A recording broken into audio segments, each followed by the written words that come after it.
ముందు విద్యను నేర్పించారండి పూర్వకాలంలో గురుకులంలో. శిష్యుడి యొక్క బలాన్ని, ఆత్మస్థైర్యాన్ని ముందు నేర్పిస్తారు. ఆ తర్వాత విద్య తానంతటదే వారికి ఒక మహత్యంలా లభించేది. మనం భారతం చదివామనుకోండి, ముందు ఒక ముగ్గురు శిష్యుల యొక్క కథ మనకు తెలుస్తుంది. వేదుడు, ఉదంకుడు, ఉదంకోపాఖ్యానం అంటాం దాన్ని.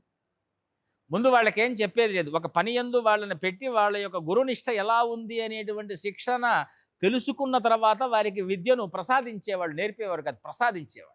కృష్ణ పరమాత్మ 64 రోజుల్లో 64 కళల యందు పరిపూర్ణుడయ్యాడు అంటే, ఆయన కూడా చాలా కష్టాలని గురుకులంలో అంటే శ్రమకు ఓర్చాడాయన.